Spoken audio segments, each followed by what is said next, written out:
Welcome to the Sci-Fi Center, the place to be, where comic books and wrestling collide magically. Movies, TV shows, and pop culture we share. Get ready to rock, we're here to take you there. From superheroes to aliens in outer space, we've got the latest news and reviews in our embrace. Turn on your screen, let the neon lights glow. We'll take you back to the 80s. Let's rock and roll. Sci-Fi Center, where the legends come alive. Get ready to geek out, let your imagination thrive. We're diving into the past with a touch of modern flair. Sci-Fi Center, the ultimate pop culture lair.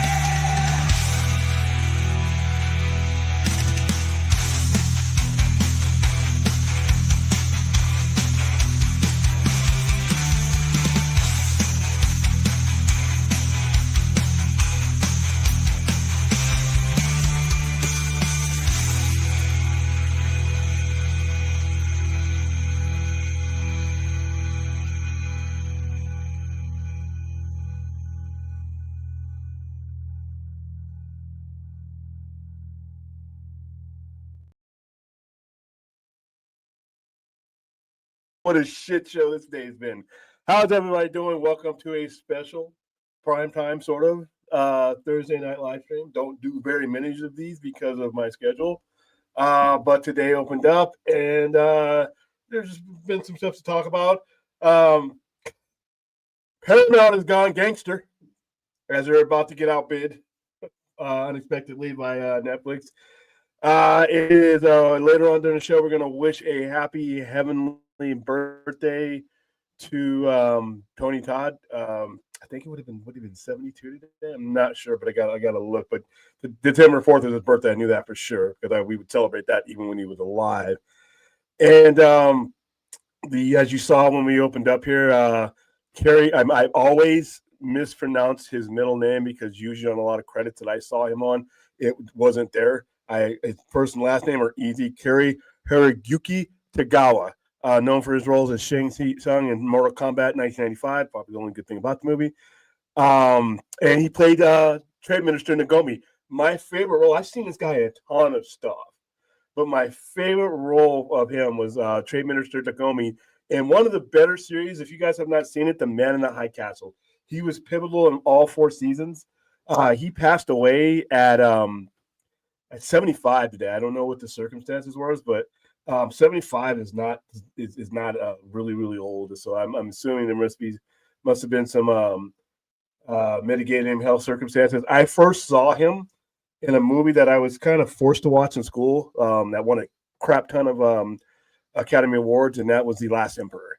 But yeah, my favorite role of his was as Trade Minister the Tagami in The Man in the High Castle. If you guys have not had a chance to watch that, he's one of those guys that you just saw everywhere. You didn't really zero in on him necessarily. Most of the roles I've ever seen him in, he was in a support role. But you knew who he was, and you knew his career spanned almost over 40 years. So rest in peace to him, and we'll go over to that again once Brad gets here, because I'm pretty sure, obviously, Mortal Kombat, rest in peace. But there's no version of Mortal Kombat that I think has been any good. But I remember him in that, and he was the best part about that. So there you go. All right, let's go ahead and say hi to the chat before we jump into this nonsense. I've been avoiding this merger mess because there's been a bunch of non-news and misdirection and absolute bullshit for the most part. And a lot of people say, well, if this guy buys it, this way, yeah, okay.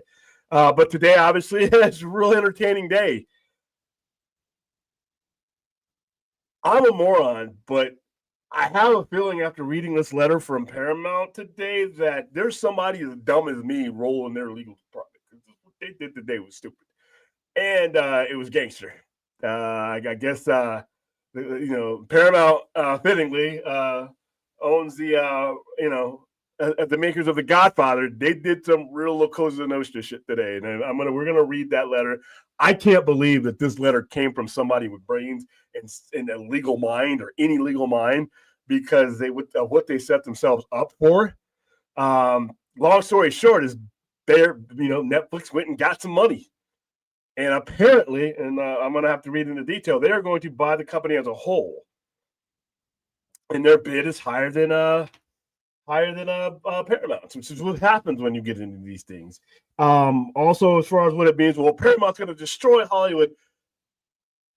Until you know the exact intentions of what Netflix is going to destroy Hollywood because they're a streaming service. Until you know the exact intentions of Netflix, get the fuck out of here with all this sky is falling shit, please. Could they? Sure. But there's also a possibility that as a distributor, they could keep Warner Brothers intact and funnel their content into Netflix and use Warner Brothers to and produce other things. The apparatus that is Warner Brothers is already there in place. They don't have to make any other investments besides the ones that they would do to buy the company. So could Netflix, do the whole gloom and doom thing and burn down the theaters and everything is going to go streaming? Sure. I highly doubt it, though, because they are basically creating an entire revenue stream that can bolster their own company.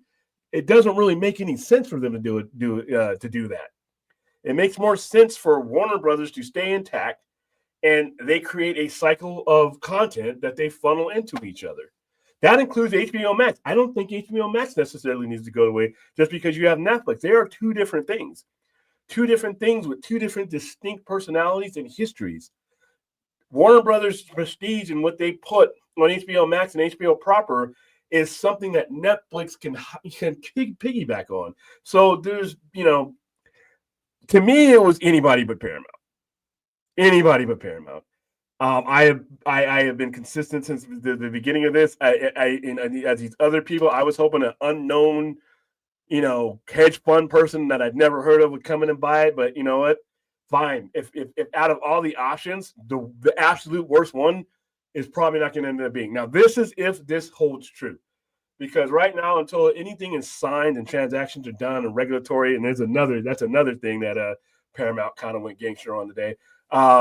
Anything can happen in between now and then. But right now, as we sit here, it would appear that Netflix has won the bidding war for Warner Brothers Discovery, which means, by the way, this is how sad this whole Warner Brothers situation's been.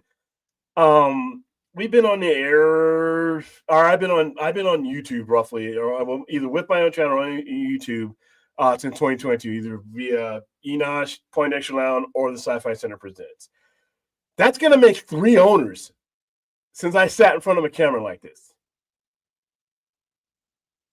You started out with AT&T, WBD, and now whoever it's going to be. If it's Netflix, that's 3 owners since I've been sitting here yapping on the internet. That's kind of sad. And for the sake and prestige of Warner Brothers, this really needs to be the last one if the company's going to get any legs and go for it. All right. I'll start out with the super chat. Hold on. There you go. Cloud Avenger, can't wait for Absolute Batman number 15. Me either. I'm going to read my advanced copy once it gets here. And as I've stated to you guys before, and we'll make all the announcements, we will have Scott Snyder, the orchestrator of Absolute DC, on this show. Sometime on or before or right around the release of Absolute Batman number 3. It's all going to depend on what his schedule is. Whatever his schedule dictates, that's what we go do it. So I will try to do it on a live stream. If not, we'll have to pre-record. But either way, it's going to be on the show. All right, can't wait for Absolute Batman interview. We have Snyder, the fight with Bane last year. Yeah, the fight with Bane last year. Like I said, it was disclaimer. I cannot stand the character and the circumstances of which the character was created and bought into DC. But a lot was made up for doing the Abomination series that Scott Snyder put out with Neil Jagoda and Absolute Batman. All right. So thank you for this $5 super chat. Thank you for the support, Clone Avenger. All right. Oh, Mega Swiper, dude, you got like you've become the new Chappie with like 10 things. Netflix by the side. Listen, guys, doubt it. I doubt it. I know that's going to stir up a whole lot of things. Just the fact that Netflix is currently in the front running. I wouldn't hitch. I mean, I don't even know if there's even a relationship. I have to look because it's been a long time since I heard anything that that about their relationship. Is it on? What's been canceled? What's not? Is I don't know. There's nothing there right now. I hope that there's not a bunch of you that are like that was the emphasis that you wanted Netflix to take over, because I think you're going to be left holding an empty bag or holding that bag for a lot longer than you think. Who knows? Hope I'm wrong, but I hope I'm going to steer away from a lot of that tonight because that has nothing to do with this merger. Absolutely nothing to do with this merger. So is it a possibility? Sure. I could get hit by a comet right now. Let's wait. Let's see. Let's find out how this all shakes out before we start going to those rounds. All right. Yay, we just got the Snyderverse back. Yeah, and then like I said, guys, for the integrity of your own sanity and not making yourself look stupid, don't jump into that lagoon yet. Don't embarrass us as a fandom by doing that. There's billions of dollars on the line here, and I think that as much as we love certain content, I don't think it's the priority that you guys think it is sometimes. That doesn't mean I don't want to see a resolution. I've told you where it needs to start. I don't give a fuck whether somebody came into my door and said, "What way do you want this, William? Anything you want." I'm going with papers and staples. I'm not one of these live action or nothing absolutes and nuts. No. If you're thinking for the long-term stability of any type of IP, your testing ground is the most cost-effective one you can do it in, and the one with the reach that will get you the dynamics and the metrics you need. Now, if you're thinking numbers, if you're thinking math, that's how you go. If you're just thinking passion, then yeah, I understand the other way. Passion don't pay for shit. Anger doesn't pay for shit. Emotions pay for even less. So my plan, I think, would be the most viable plan. But so Netflix buying Warner Brothers, if it happens, doesn't mean anything for that. I've never thought that's thousands of miles in between point A and B. If that gap closes, dude, we're gonna have a bunch of stuff to talk about. But listen, for those of you who were with the whole cell thing, I mean, I don't theoretically the odds are heavily against you, but theoretically you're closer now than you were before you started typing that shit. So, all right, let me get to some of these, and then we're gonna read this. I mean, you teed me up so perfect. I had to come in with like that. No, I've already seen a bunch of shit on it. Like I said, for your own well-being, guys, on both sides of it too. It's people are saying either having popping champagne or having meltdowns about it, which is like, yeah, it's if you're doing either one of those things, even with it where it's at right now, it's like this still is like, I mean, this has to go through the whole regulatory process. So it's yeah, we'll get to that. We'll get to that. If you're popping champagnes or having a meltdown over this for that reason, and I'm being serious right now, I need you to sit down and talk to some people. If you need I need you to understand that it's not that level. If you are angry because you think something could happen to lead to whatever that's a you thing. And if you are tying this to something happening when there are thousands of miles to go before we sleep, I need you to sit down and talk to somebody. Just come back from the ledge until you have a reason to approach the ledge. All right. Now, if he comes out, what's this guy that Sorrento's comes out and fucking with a story that's not a restaurant, then you go crazy. But right now, I don't even think that's. Not only do I not think that's on the menu, I don't even think that's in the restaurant right now. Well, here's the other thing about it too, and we've got one individual in particular in the chat who needs to come back from the ledge. Just I think William can guess who I'm talking about. I'll get to them. But dude, get a life. Yeah, And your screenshot. don't respond. We are going to stay on topic because we're professionals. Well, you were There's about more to than say more than I could say for this dummy here, but I lost my train of thought on that. Oh yeah. Well, so okay, here's what it is. So because I just a couple hours ago before this news broke, I there was also the whole thing with the merger about the Ellisons or Paramount was like they sent Warner Brothers a letter or something that said, well, you're not. Yeah, that, and I DM'd William when I said, it's like, well, I guess they took themselves off the board with this or something. It's like, well, I mean, maybe they did. I can't believe that letter went out. Somebody's gonna have to do damage control and say, well, that wasn't representative, but because that letter was fucking stupid for so many reasons. It makes you come off as a company that's worth $300 billion or whatever your family, and that you're whining because you got outbid. You make threats in here that are thinly veiled, but very obviously to me when I'm reading it. And you talk about things like a hostile takeover, and once again, let me understand how this works. Your initial bid got rejected. So now you're going to come back and do a hostile takeover. Guess who are the same people that are going to vote on that? And that you're trying to shareholders, yeah. The same shareholders that you just wrote a letter about saying that they weren't being fair, or they may be too stupid to know what's going on. Even though Zaslav has to present all options in its totality to them.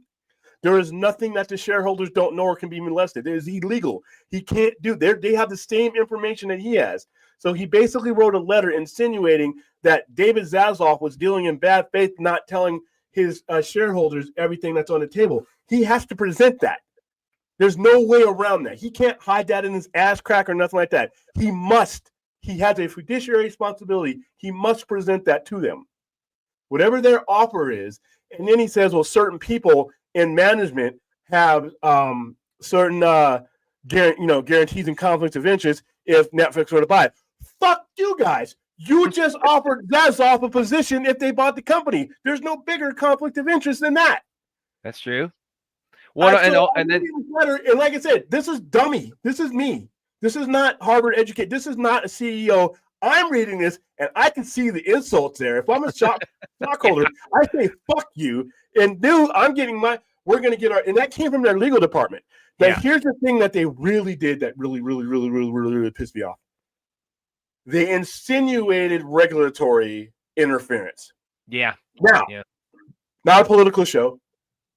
Now, if you know me, you know which way I lean. And don't care what you think about it. But here's the thing. We have a history here that is relevant to what we talk about. We have a history of someone bypassing significant regulatory hurdles because of who is in office and who runs that administration. We have a person who has responded to the request of an administration as far as greenlighting projects and things. We have a person who has paid out money to certain agencies attached to certain administrations at their request. So when you bring to the table and start making regulatory threats, you're basically saying that if you don't take our offer, our boy is going to jam up your shit. Okay. Yeah, that's some mafia shit there. Not only is it some mafia shit, it's fucking stupid. Mm-hmm. You basically, that's some shit that you say in the back alley. That's some shit that you put the horse's head in the bed and you're not, you don't know who did it. That's some shit you say in a back alley when you know there's no listening devices. You don't put that in a letter, because guess what happens if that process is jammed up? Those people are going to take all of you to court, and they're going to win. They're going to win because all they have to do is show malintent. That's it. And you gave it to them in a letter. And it's curious because, like, do you think that, because this whole thing came out today. So, like, I'm kind of wondering, like, do you, and you're probably going to say no to this, but do you think that move the needle on them, saying it's like, did that influence their decision to say, well, screw it, Paramount, we're going to Netflix? And like, what was the turnaround like within a couple hours? Thing is that Netflix just outbid them. Yeah, I mean, they offered $30 a share. The main thing. That's the main thing. I think maybe the shareholders would have been open to a counter proposal or some other talk. But when you send that letter, fuck you. That's fuck. I mean, this is like, give me your lunch money in a school line bullshit. And in the way they word it, I'm like, okay, you used a bunch of big words, but yeah, while I'm a dummy, I got a decent enough vocabulary. I know what you just said here. And it insinuates that, well, maybe we need to create an independent board so that the shareholders know the malcontented shareholders, have access to the information. I'm like, wait a minute, motherfucker. They have that now. The people who voted for you in your favor, they have that. You're not getting an extra vote.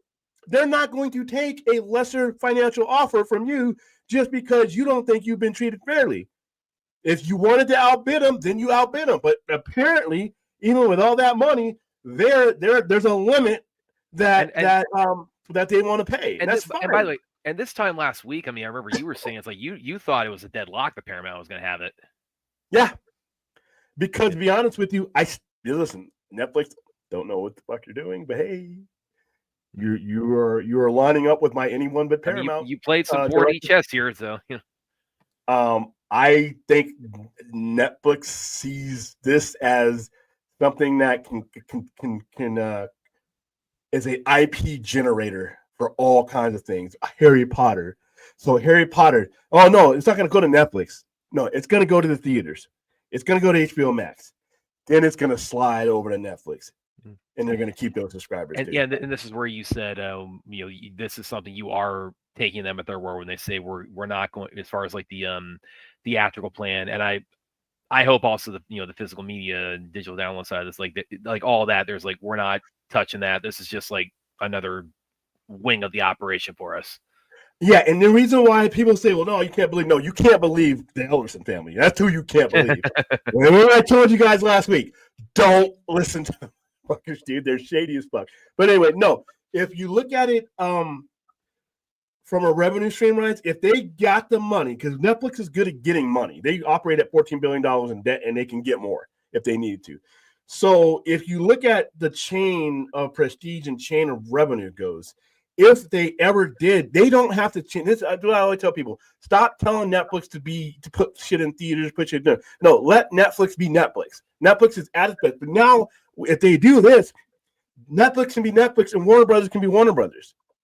They don't really have to do anything. They have a direct pipeline. All the Harry Potter stuff, all the shows, every IP Warner Brothers has, they have a direct pipeline. They can run it through the cinema if they want to, or they can do their own shows directly if they want to. They can do both. They can do whatever they want to. So I kind of see why they would want it. I didn't know where they were going to get the money on top of that. But when you're Netflix and you're pulling in a couple billion a month, I guess you can go to the lender and say, hey, you know what? Why don't you help me buy the world's oldest studio? So they did it. So listen. Tomorrow morning we could wake up and Netflix could be, once this is all said and done, fuck the theaters. We're not only going to shut down the theaters, we're going to be there at 10 a.m. in the morning with across the nation. We're going to set them up. I don't think that's going to happen. It doesn't make any sense for it to happen. People think because Netflix is a streamer that's automatically what they're going to do with Warner Brothers. No, Netflix is a streamer. They stay Netflix. That doesn't mean Warner Brothers can't, and I don't have any inside information on any of this, but I'm just looking at the revenue streams because in order for them to do what a lot of people fear they were going to do, they're going to have to cut off a lot of revenue streams that they now own and can make tons of cash on. I don't see why they would do that, but that's just me personally. Yeah. Well, again, like you're saying, again, this is still with what this has to get approval from the government, so we're still talking like a year from now before like the ink dries on like the final contract. So it's there's not necessarily because the Paramount one, they pulled that out of their ass. They pulled that one out of their ass. Okay, but it's they still have to dot a lot of I's across. Right now, what Netflix has done is they have entered into the exclusive negotiations. No one else is in the negotiating room right now. Generally, when you enter the exclusive negotiation room, it rarely ends up without you acquiring a company. because they've made their decision. Exclusive. It means it's excluding everyone but you. They're excluding Comcast, Netflix, not Netflix, Paramount.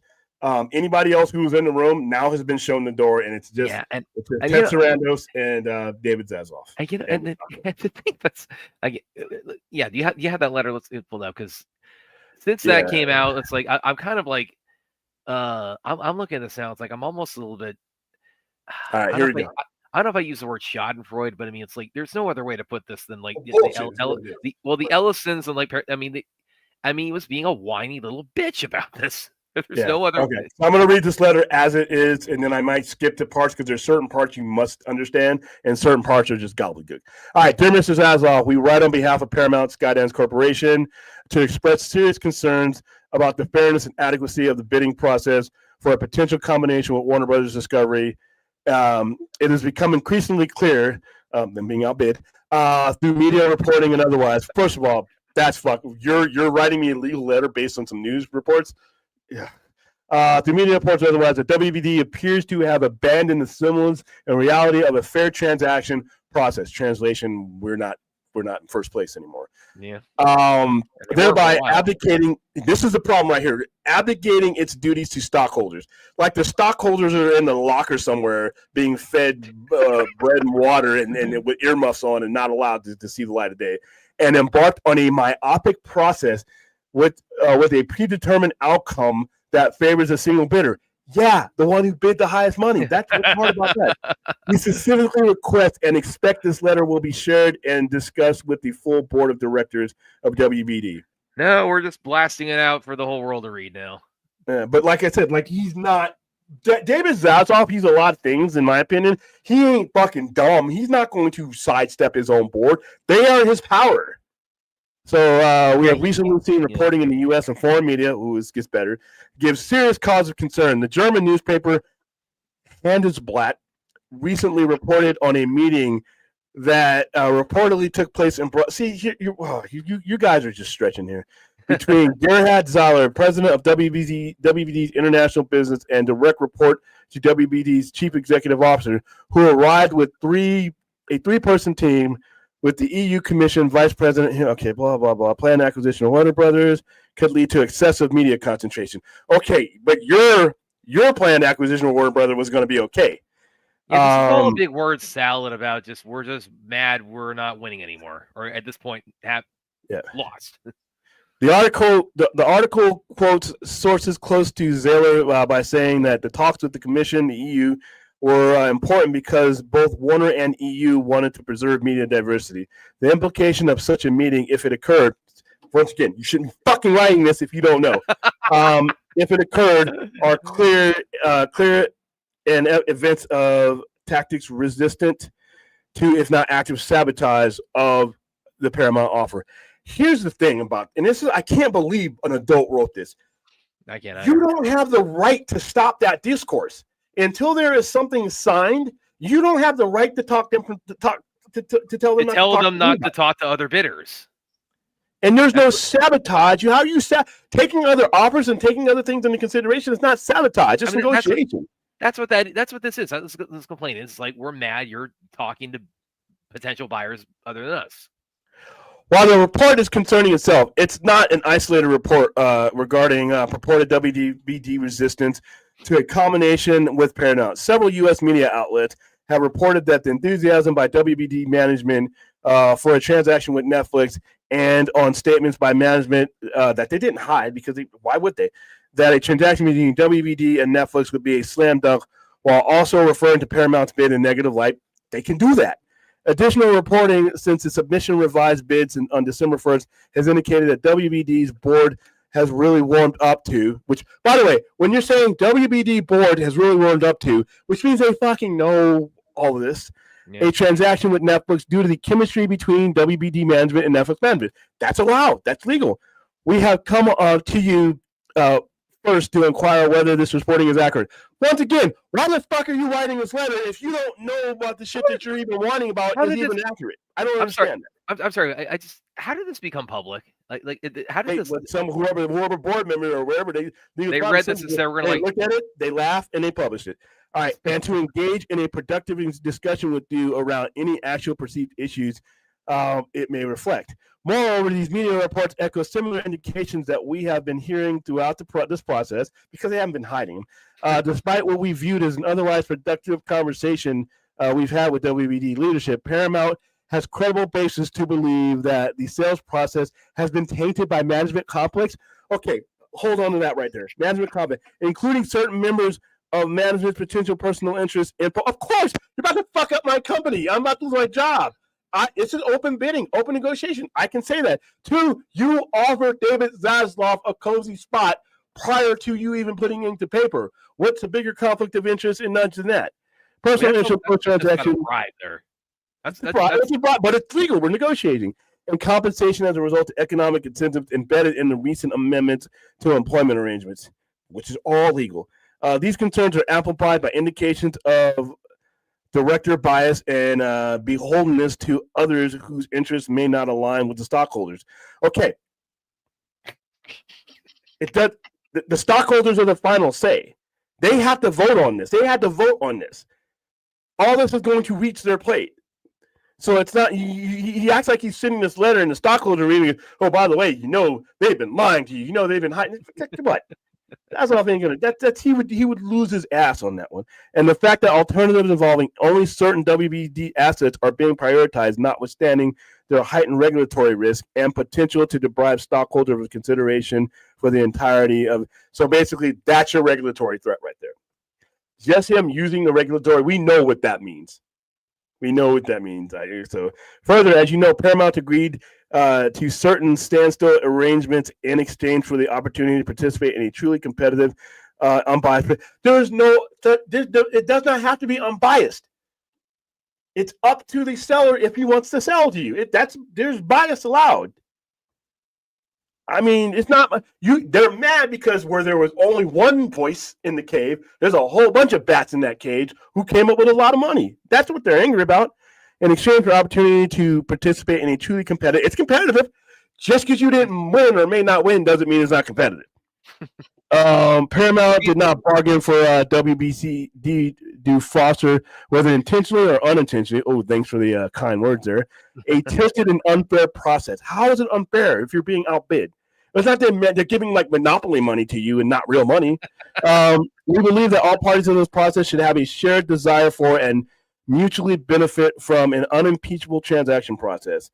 I'm pretty sure that's going to happen. As we assume you agree, even discounting the accuracy of any media reports, which you use as a basis of your fucking letter, just the appearance of a flawed process imperils any potential transaction that might result in may undermine the potential value of maximization to W. It's another threat. Stockholders from other perspective transaction. Basically, take our money or we're going to cause problems.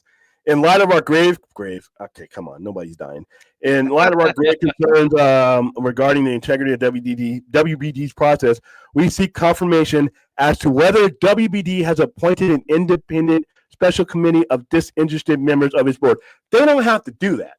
The board is sitting right there. We don't need a separate add-on room to be like, all you mad people who are angry, come over here. You either vote for or you vote against. That's really simple. Final determination regarding the sale breakup. Oh, let's see. All right. Grave concerns. All right. Confirmation whether WBD has appointed an independent special committee for potential transaction opportunities to make a final determination regarding a sale or breakup of all or part of the company. If not, we strongly threaten you to empower such a special committee comprised of directors with no potential appearance of bias. There's not going to fight. They all have a stake in the game. It's their stocks. It's their millions. How are you gonna expect somebody not to have? This is their money. They have a right to be biased. See, this is a letter written by somebody who was born with a silver spoon in their mouth. This is a letter by somebody dumber. Appearance of bias or beholdenness to others whose interests may differ from those of the stockholders. You're talking to them. They're one and the same. They're not going to leave the room and put on a mask and come in and say, I got you. You didn't know it was me, did you? I'm like, they're the same people. This all has to go before the stockholders to accept this bid or to make Netflix the front runner. All of this has to be legally. There's no way. David Zaslav cannot hide this.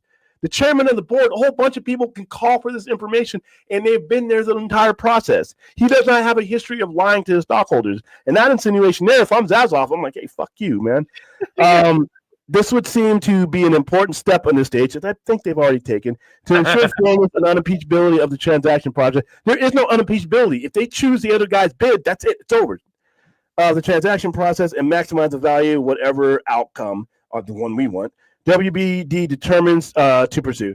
Engaging with WBD throughout this process, we have been encouraged by the enormous potential for a combination with our entities. We remain confident that that the Paramount offer would provide a maximum value to WBD stockholders, and look forward to the opportunity to continue to engage with you productively in this process. But at this point, we must insist on assurances.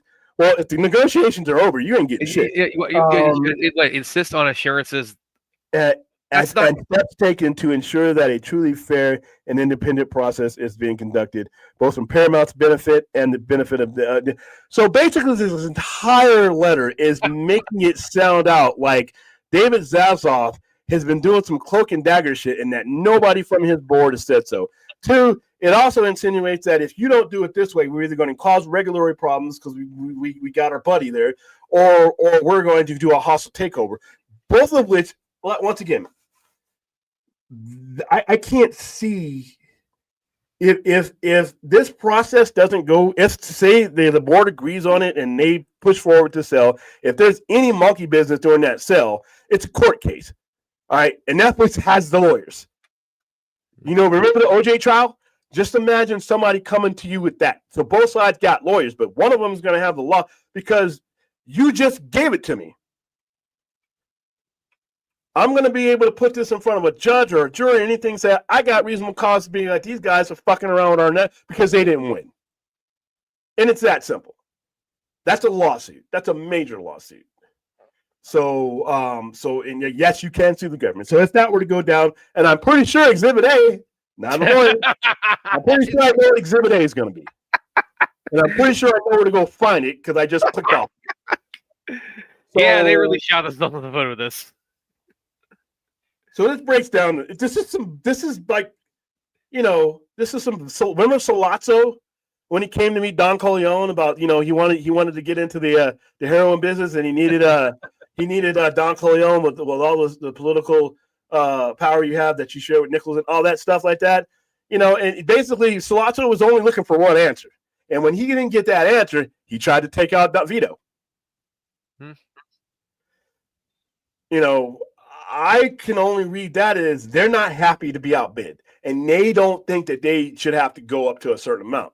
So instead of going to go getting some more money and saying, hey, this is, here's some more money, here's some more of this, here's some more of that. If I'm a stockholder right now, and I promise you that every fucking stockholder in the company that has enough zeros next to their name, anybody that means anything as far as this process goes, has that letter in their hand. And if I'm going to bet a lot, say what you want about David Zaslav, there's just no way to hide these maneuverings. And it's cut and simple. It sounds like Netflix has upped the bid and they went and got the money, and they, correct me if I'm wrong, are vying for the entirety of Warner Brothers, and they have outbid. They have the highest bid, the most favorable bid. And it sounds like Paramount has a problem with, certain with people want to protect certain interests. They're using bias as if that's not something you can consider. If I got a lot entangled in the company I work for, you're wanting to buy it, and there's other options out there, you're damn right I'm going to be looking out for my interests. And that's why it comes down to a vote. You can't tell somebody how to vote or tell them that they're being disingenuous. I take that as you telling me, if I'm Zaslav, I'm CEO of a company.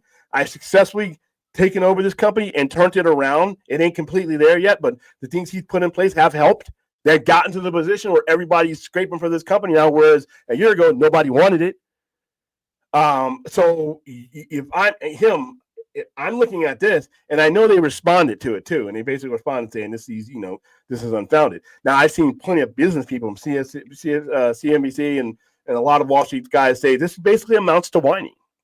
Yeah, because whining and very threats. So I don't know how this is going to go. Yeah, could the Trump administration jam up the regulatory system? Sure, they're going to get sued. And I see nothing in the history that I've been covering mergers since my second grade teacher would make us cover that shit every morning with the stockman. I see nothing that would, because you would have to prove that he's misleading stockholders and not putting everything on the table. That the people on the board, not the lowly stockholders who have like $8 like me. We're talking about the ones that actually have thousands of shares, enough amount of shares to where as long as they vote, it doesn't matter what anybody else says. You would have to make a case that David Zaslav and everybody negotiating with him is not transferring information to his shareholders in good faith. That's blasphemy right there. That's your that's a lawsuit in itself, because that's an accusation, and you can't back that up. And everything in that article, I made sure that I read that whole entire article, or most of it, is on news reports from Germany, this, there. I'm sorry. If we go to court over this, you better not be open up your briefcase and taking out the fucking National Enquirer or the Daily Bulletin. You better have somebody inside saying, "Nope, this is what we're doing," and you just can't prove that. And when you say, well, people in the company are biased, yeah, damn right, because the people in your company are biased. That's what happens. You can't tell people how to feel that way. And you can't regulate that. But he did this, in my opinion, and this is where this gets really murky, is he did this because he knew he thinks that he has the regulatory backing to do so. And that's the biggest problem I have here. The thing with I know it's silly, but when we start talking about Rush Hour 4, that whole correspondence, you can laugh. Yeah. Oh, yeah. It's funny. But when you start seeing the pattern of correspondence between certain individuals, if I'm the other person's lawyers, I'm like, you get in our way, we're going to run you over. I guess that means we're not getting Rush Hour 4 now too. That's the other part of this news. You do one of two things, and here's what's going to come down. If it's an outright and we don't know everything because this is all relatively new, and I've been busy doing other shit today. If this is an outright outbid for the company, your case is over with. Yeah, it's just somebody else put more money on the table. Yeah, anything that you even if you could make a case that we didn't know this or that. The job of the CEO, the CFO, and everybody else is to get the best deal for the stockholders. If they got you the highest deal, that's it. Yeah. You know what? As a stockholder, I don't give a fuck what kind of conversation you had over in the bathroom. How much money? Who offered the most money? I can't read. It's scratch and sniff for me. I can't read. I can't add. All I need you to tell me this. Who's giving us the most money? It's this guy? Case closed. Case closed. And it's going to be hard for how the regulatory is going to get involved when even if whatever steps you say they didn't follow. And by the way, that's an insult. You're challenging the integrity of another CEO. That you're trying to buy the company from. You're challenging the brain trust of the people who own thousands of shares. You're basically saying you've been aloof. Don't you know what they're doing? You dummy. You're being misled. So your hostile takeover, which is something brought up, I'm like, what? You're in order for you to deal with how you needed more votes. You needed to make a case that your deal was better. And if David Zaslav presented your case and they voted it down like 4 times now, guess what your hostile takeover starts out with? Less votes than you need. I'm an idiot. I got to take off my shoes to get to 20. I can figure that out. So I don't know what's going on here, but it comes down to this. I'm on board. Netflix, buy away. Buy away. I still think Comcast is full of shit. I think Comcast is part of this. I think Comcast got in here. They think they were just drive their price up. Exactly. I think Comcast probably pulled their parachute out a little bit ago. I think once it came down to if they receded from the conversation, probably they ain't around. You didn't hear anything about Comcast anymore because they're laughing. They're like, took your devalued company, made you come out with more, you go to this, made you come with us. You know Saudi Arabia to get some bags of money and come back here and pay more than you wanted to pay. So for the second time in like 10 years or 20 years, you've made a company pay more than they any business paying. That's what Universal and Comcast is there for. I'm fine with it. You know what this letter is flashed in my head while you're reading it, and this is probably going to annoy you because it's about a Jim Carrey buffoon comedy. I know you're not a fan of. It's Liar Liar. It's the part in Liar Liar where best comedy ever made. But it's the part where they're playing like the audio recording of the couple getting busy, let's say, and and the divorce, the chick is divorcing. The prenup says if she cheats, then she gets nothing. Their prenuptial agreement says if she commits adultery, she doesn't get anything. And they play the audio, and it's like, okay, it's pretty obvious that she, violated that stipulation. And Jim Carrey, of course, he's got the curse; he can't lie, and he says, "Your Honor, I object." And the judge says, "Why is that?" Because it's devastating to my case. Overruled. Good call. And that's really what this is. Like, I object because we're not winning the bidding war anymore. What it sounds like to me. All right, Lane Deli, long time no see. Shout out to William, who never shut down the idea, because I never use the word never, guys. You know that meme where it shows somebody putting on the clown shoes and putting on the makeup and putting on the wig? Yeah. Those are the people who say never for anything. Never, you never say never. Never say never. It's just you can say any word you want to use to any potential transaction, no matter what the odds are. You should never say never. You should never paint yourself in a corner that you cannot negotiate yourself out of for the favor of your own company that you represent. You do yourself and everyone around you a disservice when you dismiss something out of hand like that.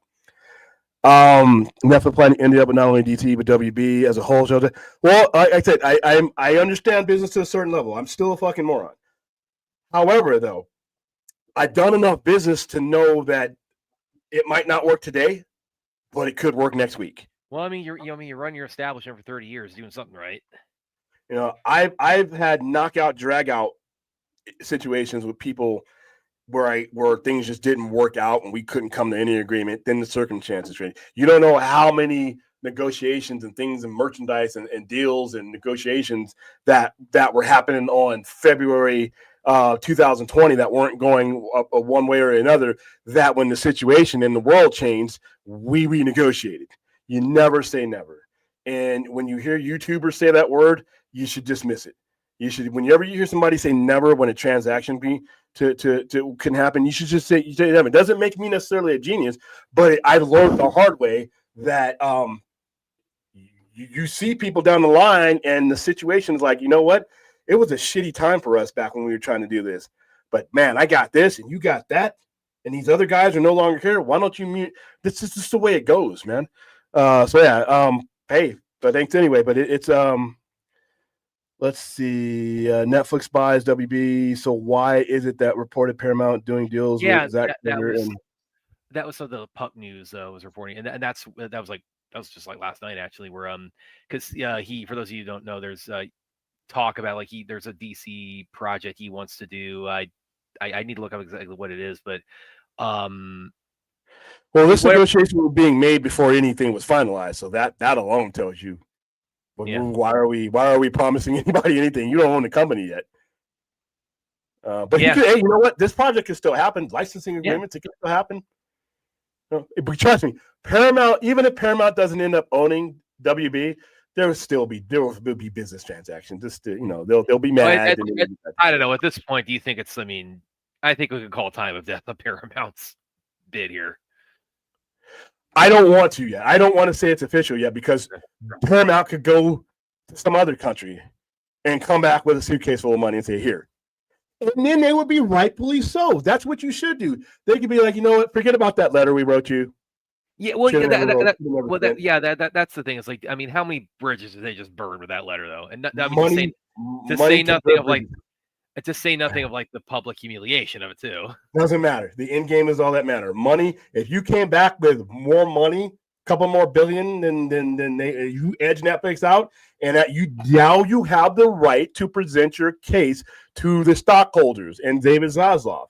That's how you do it. You don't send a letter like "fuck you, man." Exactly. You So fuck you. you would think that Here's people more would money, understand. and I'll be like, Yeah, so you would think they would understand that for like writing a little pity party letter about woe is me, I don't get to buy a movie studio. Okay, so the only reason that I see them as putting that letter out there was to use leverage of their relationship with the current administration. They felt liberated to make that case because they thought that alone would do it. That didn't work because guess what? There's a lot of multi-millionaires that are in WBD shareholder poll, and one of them is David Zaslav. Yeah, you may have some connections to an administration. Those guys got connection to congressmen. Those guys got connection to senators. Those guys got things that are happening in their districts that are going to be favorable for this job. There's all kinds of things that can go from this. So yeah, you were in favor with one particular person, but you have the judiciary, you have the legislature, you have a lot of pressure that you don't get to be a David Zasloff, a CEO of any major anything without those kind of connections. It just doesn't work that way. So they felt confident enough to say, yeah, we're going to take your letter, probably wipe their ass with it. Yeah, but I'm not going to say it's official because Paramount could do what they should have done and say, let's get on a jet here and fly to fucking Ivory Coast, anywhere, somewhere where they print money, and let's go back to Saudi and give us some more money, and we'll give you this, that, and then come back with the deal. And then the CEO, CFO, board, chairman of the board would have to present that to the stockholders and see, okay, do you want more money or do you think this is stable? We're going to the thing about him insinuating that this is not all being laid out on the table, that there's some shady shit going on, is that to me, if I'm a stockholder, I'm like, I don't even want to deal with you, man. How much is the money differential? If it's not that much, fuck you. That's how I would feel, because and then you hit send on that, and that can be perceived that I perceive that as a veiled threat. I perceive that as you're threatening my integrity as a CEO. You're threatening you're doubting my intelligence as a stockholder who has a vote because you think that I don't know about any of this shit. And now he's saying that there's some people that are malcontent within the board. Or that, you know what we call them when this thing goes down? We call them the minority. I'm pretty sure there are some people. It doesn't have to be unanimous. I'm pretty sure there are some people, there are some shareholders that favor Paramount's deal. That's no doubt in my mind. But if they want the majority to vote on this, it's not going to matter. That means your hostile takeover is not happening. And that means, so what is this board that you want appointed going to say? They can count the votes just like you can. You know, if you found some malcontents, if you didn't find the majority, you know, and you're saying that no one's making your case for you, but you're going to news agencies and the newspapers and the reports from people I've never heard of. No knocking them, but that can't be the basis of if you're going to come to me and say, you know what, I don't think you're doing a good place, which, by the way, I could sue you. You're fucking with my reputation. And so if you're going to come to me and tell me that I am lying to my shareholders and that my shareholders are dumb enough not to figure this out, then you need to come with evidence. You need to come with, and nothing in that letter says we know for a fact or we have verified. It's some this or we've heard. Now, and then in their own letter, if this is true, once again, what have I said on this show when it comes to articles and anything? If you have to write that, that's not a report. That is your opinion. That is your opinion. And you just basically told me what your opinion was based on. So maybe that's an act of desperation. I hope it's Netflix, to be honest with you, out of all of them. I hope it's Netflix. I don't have a problem. Now, I wanted him to, like I said, I wanted Harvey the hedge fund hunter to be the person who bought it, out of nowhere. Some guy who's not a studio guy who would leave studio people in place, because the last thing that I think that WB needs is instability.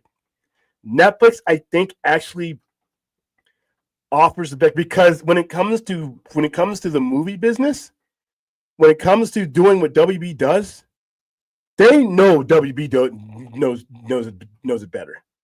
They know what Netflix seems to know what they're good at and what everybody else is good at. So I don't think you're going to see as much. Yeah, you might see some consolidation. Obviously, that happens after a merger. But I truly believe, and I could be wrong because I don't have any inside anything, that they will keep Warner Brothers studio intact. That's my guess. Once again, by disclaimers, I'm a bonehead. So they're being signed back. Like I said, I think we're millions of miles away from that. I don't even know, to be honest with you guys. I can't tell you when I've heard the name Zack Snyder brought up in Netflix recently. I mean, I'm not being. I tried to remember. When the last time that there's been a project that they've talked about that's been happening. I've heard of things being canceled or not happening, but I haven't heard about what the status of their relationship or what his deal is with them. I don't know. And there may not even be a relationship there. You know what I mean? So that's we're in, we're looking towards the solar system. We're still, on planet Earth.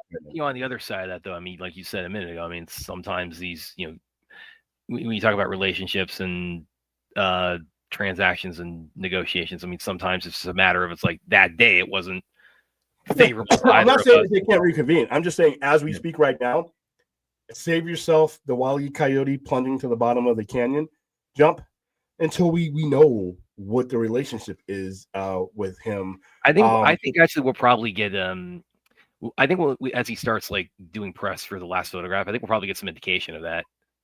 That would be my guess. Maybe Warner Brothers, who's the distributor of the film? Because right now I don't think that movie has a distributor. This could be part of it. Yeah, I mean, it might be. It might not be with Netflix. But let's wait.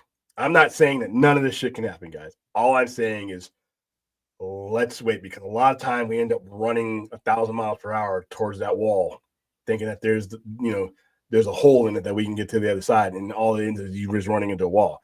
Let's take this one ridiculous step at a time, because this has all been ridiculous.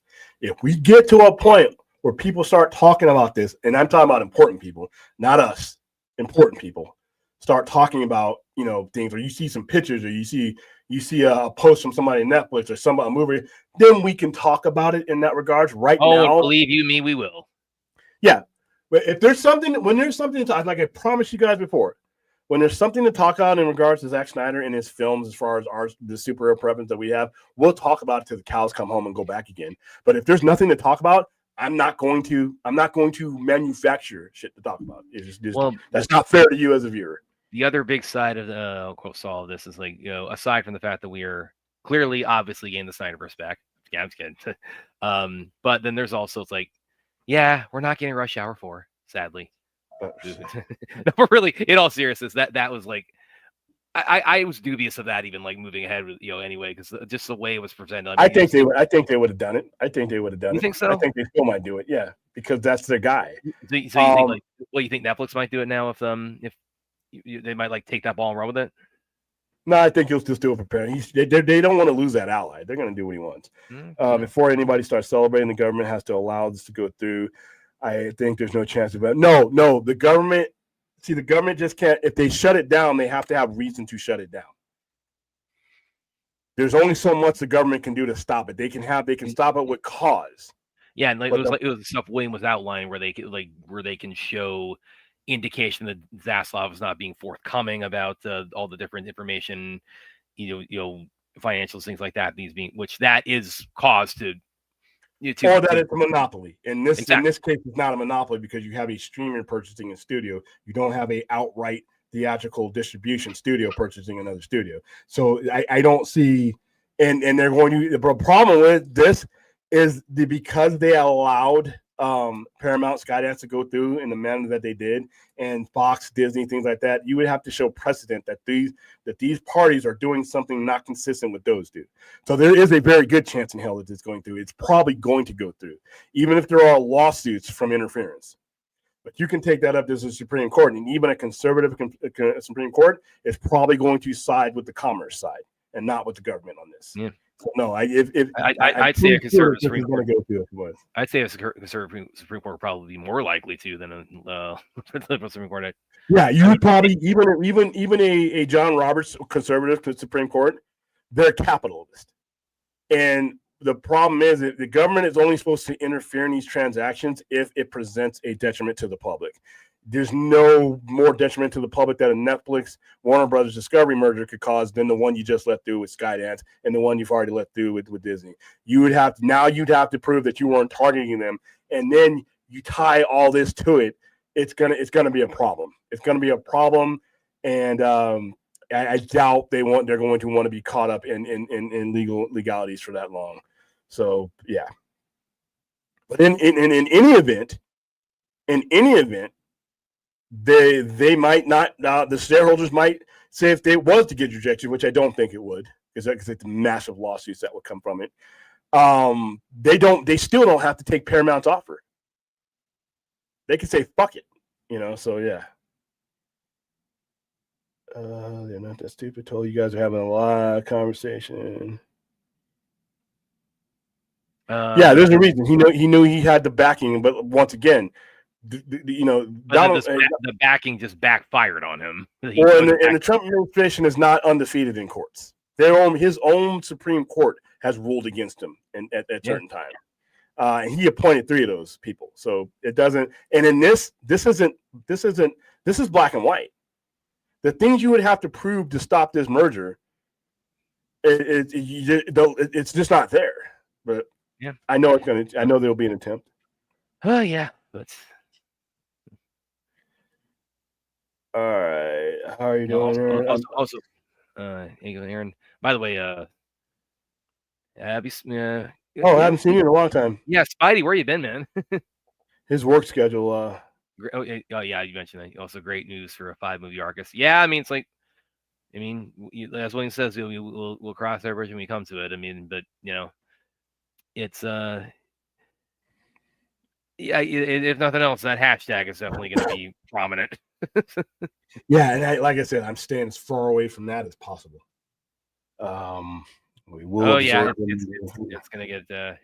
But you see, that hashtag has been around forever, and it never comes up on my timeline. You know why? Because I don't engage. You were actually. I remember when this is before we started streaming together, but I remember when that idea first started getting, the sell to Netflix, sell Cyrus to Netflix, so that started getting, like, you were actually probably one of the only, because that got met with all kinds of like pushback and skepticism. You were probably the only person on YouTube I saw at the time, giving. Yeah, I got people wanting to pee on me or do anything to me and call me all kinds of names for the only reason I said, and I even gave you the odds of it happening, but I gave you the business reason. In order for anybody to say no to something, when you're talking about people who are doing a business transaction and you are not in business, you're just guessing. So if you're going to say something is never going to happen, no matter where it is, you got to tell me why not. Well, if you can't tell me why not, and the dumb, not the stupid fucking YouTube reasons and the fanboy reasons why something couldn't happen, why something financially and legally couldn't happen. If you can't make that argument one way or another, all I was saying is just shut the fuck up, or at the very least, stop attacking people. See, that's the thing about that I did. Again, this is before we hooked up, but I've seen you say this on like Poindexter Lounge and things like that. And I did, because I've always describe myself as kind of agnostic in that idea, but I thought I saw it. It was like, you know what? Hey, let's give it a shot. It's like, worst thing that'll happen is they'll say no, and we're in the same spot we're in right now. People acted like the licensing transaction don't happen every day, Yeah. But I had everybody on the screen I was on with coming after me and saying this and that. And I'm like, what? Okay, transactions happen every day. Limited license agreements happen all the time. They already have one with the Sandman. If you're talking about a company that's starving for money and you have an IP and you maintain distribution control over that IP and you're just leasing it out, I'm not saying that it's going to happen ever. I'm not saying that the odds are in favor of happening. But what I didn't appreciate, and I don't even know half the people that came up with the sell, whatever, is the fact that there were so many people driving off the road to go into the woods after these people. When I looked at it just as a business transaction that could happen. Now, what are the odds? I said it, and I laid it bare at the same time, and I did whole times of it, how it could happen. And then I said, what are the odds it can happen and why it wouldn't happen? The reason why it wouldn't happen is if you're talking about top tier value IPs, you don't put a middleman in between that and your money. You would keep that in house. But as far as the actual nuts and bolts of the transaction, I said at the time, the only people I know that say never are dummies, because why wouldn't it? If money's on the line, if you're saying, okay, I'm going to give you a certain amount of money for the rights to do this story, and then they're coming up with why would he do that? And why would this guy do this and allow this guy to do this? Even then, They didn't know who was in fucking control of any of this stuff. The CEO who runs it can be like, you know what? This guy offered me a side of money to do this. You do your thing on the big screen. 2 different demographics, 2 different audiences. We didn't have a problem with WB putting out all that madness while we had Flash on a big screen. Yeah. So I knew, and I said, and I tempered at the same time, the odds of it happening are almost as much as you getting struck by lightning in both your eye sockets. However, the names that people were getting called, these are people I had no connection with. I don't know.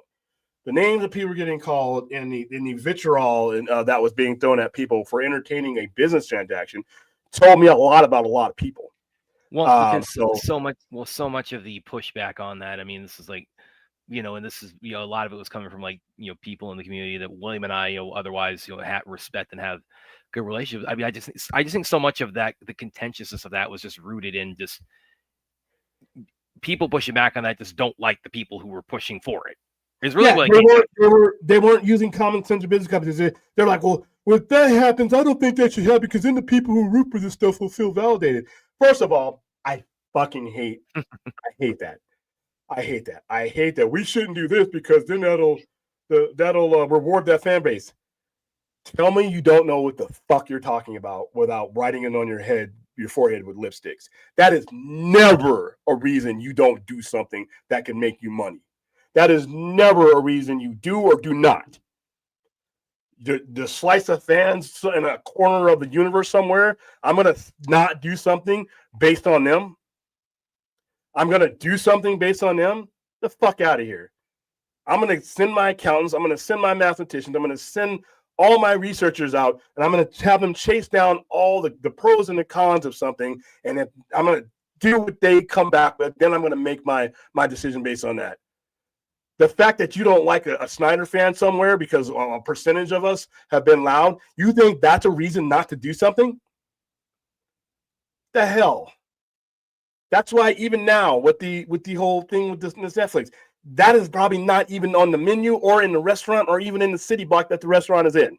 There are higher priorities when it comes to doing this stuff that have nothing to do with your beef towards one fan or another, whether it's a for or against. And nobody's going to be making a decision based on rewarding a fan base trying to make money. I give a shit about the 3% on the internet that scream at each other. I'm going for Joe Average. I'm going for Jill Average. I'm saying that is there money here? That's what I'm going for. And the majority of the people, not the loudness of the internet. If you're running a company and you're basing your decision makings on the percentage of us that talk to each other on the internet, you don't need to be running that company unless it's an internet company, because the vast majority of people out here do not get into the weeds of all the stuff. They hear about it, but they're not deep into it. It does not affect their decision making. So this people that you're rewarding or not, I don't care. If I do something and they come out on top, great. If I don't do something and they don't come out on top, who cares? That's not who I'm doing it for. So I heard a lot of that during this too. And I thought it was silly. Yeah. Okay, let's see. I'm skipping. Oh, well, here's something else. It's DC related. It's not the DC related we're talking about, but ScarJo. Yeah. I left that one off the plate. Don't care. I will care. I will care once I know who she's playing and the movie comes out. There's no statement from Matt Reeves, rather, but everyone's kind of settling on everyone seems to be theorizing she's going to be Andrea Beaumont, and this is going to be some kind of adaptation of Mask of the Phantasm. And there's okay, you completely lost me with that last part. But nobody saying shit has shit to say shit on. That's why I left it off the plate. Other than like she's, it seems and she's other like than she's gonna announce, her agent can announce that, but they don't have to. Now is she, because she's of course she's attached to like presumably got. Okay, and here's another thing when it comes to she's gonna be Andrea Beaumont. Why? Why do you say that? I think people are just that's just scared to pop in there. But as far as like. Stop. She, I would assume she's probably got like some kind of like return option for Jurassic World, and now she's got this. Are you expecting her to return in either Doomsday or Secret Wars? No, you don't think so? Not mainly because A, she doesn't need the money that they're offering, and B, that was a really bad relationship. But then again, who knows? I don't expect it to be. That doesn't mean it can't happen. I don't expect to see. She's not needed. She's not necessary. As far as they can write the story around her, I think she'd be fine without him. I told you Netflix has interest in theatrical all stuff. Yeah, even if they had as Netflix proper, it makes no sense for them to get into it because now they take on the liability of distribution and everything else, and they have to build and add on an infrastructure. If they purchase Warner Brothers, they can just keep that in place. They can keep that in place, and they can earn their money that way. I don't think Netflix, even if they acquire Warner Brothers Discovery, will be involved directly in the theaters. I think it'll be the status quo, and they will reap the benefits of it. All right, HBO Max, but not necessarily. Yeah, I was going to ask. I forgot to ask about that. Like, what does this mean for like? Do you think that'll just stay put? I think that stays put because if you look at the content that Netflix produces versus what's on HBO Max, there is a chance that they can merge them together. I think that will be a horrible idea. I think once again, I think the beauty in this, if it's done right, Netflix remains Netflix, and WB. I think it's best for everybody that these things remain recognizable. HBO, and even when Zaslav merged everything, remember when they did all that and then they separated it again? Called it Max. Yeah, and it was stupid. That wasn't good. And I said that before he did that. I'm like, dude, there's just two distinct different audiences here. And it stays in the supply chain. HBO Max, with its prestige name HBO, can raise the prestige of Netflix because not everybody that has Netflix has HBO Max or cable. Not everybody has cable, and HBO has Netflix. So you still want to keep those revenue streams going. Indiana Jane, Netflix can continue to not do physical media. Warner Brothers distribution can't. Let's see. And that's something I do hope they keep. They maintain is and like what would you say with this, like as far as like the physical media side of it? Can you guys hear me? Hold on, I got it. Aaron's telling me. I can hear you. Would you expect them to maintain that too? If they're like maintaining Warner Brothers theatrical, they also maintain Warner Brothers physical media. Yes. All right. Hey, okay, I'm going to. There we go. How about that? Sorry, guys. I wish somebody would let me know if they couldn't hear me. You sounded fine to me. Yeah, but we're in the same thing, so it might be. I'm right up on it, so. Okay. It might be Aaron. I'm okay because Force says I'm. All right. Well, I raised their volume.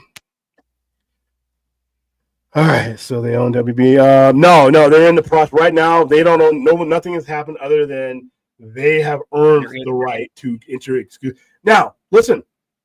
Those negotiations could break down. They don't usually, but they can break down. So that's why I'm not. They could hire. They could have one of their like. They could have some dumbass in the office write a sternly worded letter, like accusing the company of not being nice to them anymore. I mean, that could happen, but at this stage, I wouldn't bet on it. Dude, just I'm ready for this process, Dan. So. Live action enough and never compromise. Live action and nothing. I don't believe in that. I don't believe that. That's not coming from a realistic place. And here's the thing about this. Listen, as much as I love the story, guys, you have to come to terms and be ready for the fact that you may not have the audience out there to justify getting this done on the level you want to, live action wise. And if you don't and you force it through, you get some compromised bullshit. We don't want that again. I say it's a comic book story. Heaven forbid we tell a comic book story in the papers and staples that gave us the comic book stories to begin with. You start here. Cost effectiveness. You don't have to spend a lot, despite what some other YouTubers have said and think that comic books are expensive to do. They're not. They're not in proportionate to what you get on your markup. So you have a wide area to tell the entire story. Everything you ever wanted to know about the story. No, we don't have to cut here. We don't have to cut here because we didn't have the money to do this, do here. You're in a domain to where the only limits are how long you want the series to be. And then you judge from that. You judge from that and you find out, okay, is there an interest here? Start sending out weather balloons, saying, okay, we do exactly what Scott Snyder has shown us with Absolute Batman.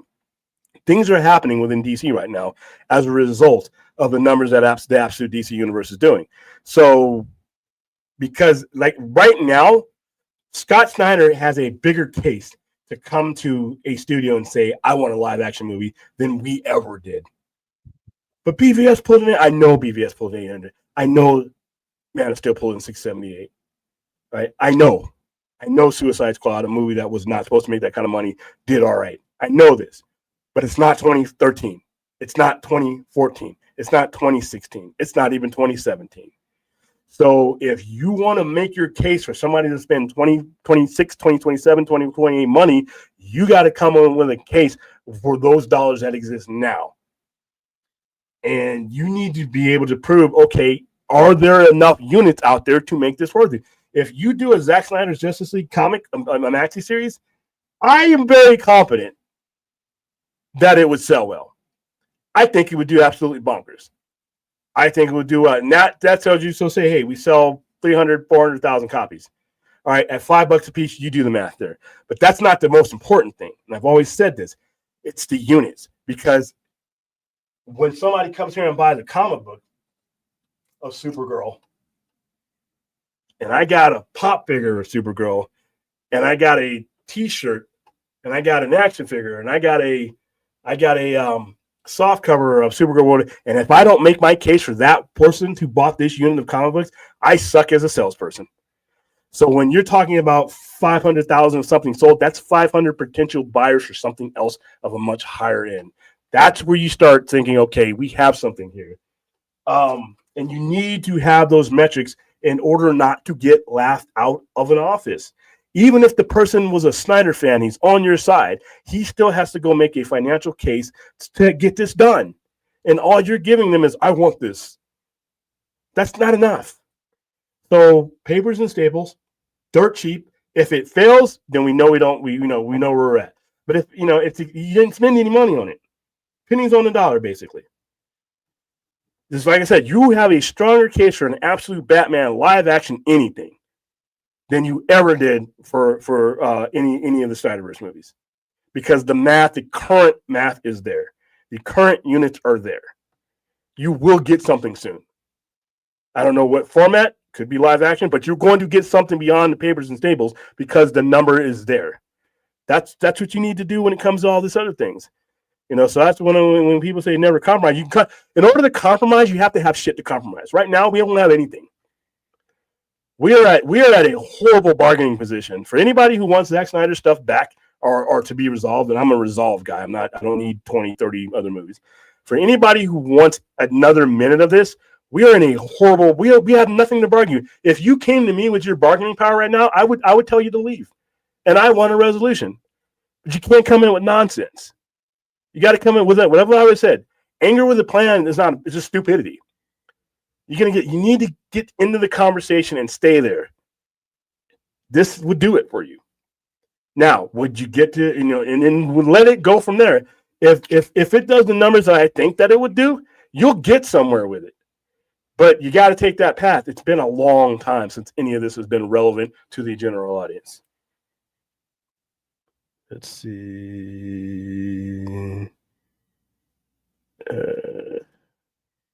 All right. I'm just skipping through because I'm behind, so I'm not going to. Some of you, I'm not responding to you, and we'll just leave it at that.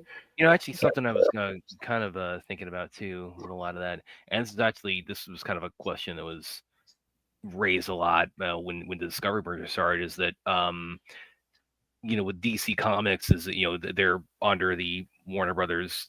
Warner Brothers is their parent company. So and I'm inclined to say no on this, but what interest or what pull or whatever word you want to use, how much of a silo or a pillar is the actual DC Comics going to end up being for Netflix now? I think out of all the people that were involved in the bidding, I think them will be the hugest one, because they can split those IPs up and make triple money off of them. Because the people do you have a company? If this ends up going down, you have a company with a broad, distinct audience that is diversified. The people who are slaves to Netflix and are loyal to Netflix and just they're the kind of people like me, who are the ones that will watch something they want to watch, and if I don't feel like getting up, I just let the fucking Netflix play the next thing, and it's usually something I end up watching. You're going to have those people out of convenience, and it's just a different audience than the hardcore theatrical audience, and you have your hardcore TV audience. So you would now own a company that has all three avenues. You could take certain DC IPs and tell them in a way that is catering to your Netflix customer. You can take other ones and continue to do them on the big screen, and you could do other things with HBO Max and TV. Well, and the reason why I asked that is because I remember there being like some, and I think this is probably like kind of the sky is falling, but in mindset. But I remember doing some speculation or some question at the time of the Discovery merger. Is people were thinking like, oh, is Zaslav going to like shutter DC Comics altogether? We'll say that again. I'm sorry. There was like, when the Discovery merger started, I remember there being some level of speculation or fear that Zaslav was going to shutter like the actual DC Comics side of it. I never thought that was true, and that came from sources that I never could really follow up and say that were accurate, because it doesn't make any sense. Because at the worst level, it is still the IPs. That is still where the ideas come from. So I don't think anybody would have shuttered it. We got a super chat for Rational. Did you see the Putt News article where it says Paramount leadership will sidestep gun to Greenland films? Not anymore. They won't. Well, okay, and here's the thing about that. And I'm not the biggest Puck fan. They're not liars, but I just got a different view of them. That was always going to be the case, guys. Remember when I said it's said and done now. The gun's going to be there forever because David Ellison said he's going to keep him. I'm like, are you fucking kidding me? As Taylor Sheridan is putting on his cowboy hat, getting on his horse, and riding off to another company, you think anything that guy says about anybody sticking around or rules of engagement meant shit to me? If Paramount were to end up with it, that's a given to me. I don't think he would do it wholesale, but I think he would do it enough to where you would notice. But yeah, I hadn't read that article, but I didn't read that article. Did anybody really believe David Ellison? Well, the people who want Gunn to have like his future be set in stone been. I am one of those people. How many times have I said? Where's the contract? Do you? But I know the one you're referring to. It's because that piece, like, it wasn't even like saying that Gunn was like headed out the door. It's just that he wasn't like going to have like sole greenlighting authority. He would not have the autonomy that a studio head should have, because once again, and if Ellison was his boss, in that position, that his boss has the authority to do that. And without a contract that guarantees saying, this is the autonomy I have, and this is the length of time I have, and Ellison would easily be able to do that if he wanted to. Thank you for the $2 or $5 super chat, Rachel. Yeah, thank you, Rachel. Do you think actually, what do you think about like Gunn's like outlook as far as sticking around like with Netflix? Like, do you think that's like better, worse, the same? I think it's the same. I think Netflix once again knows what they don't know.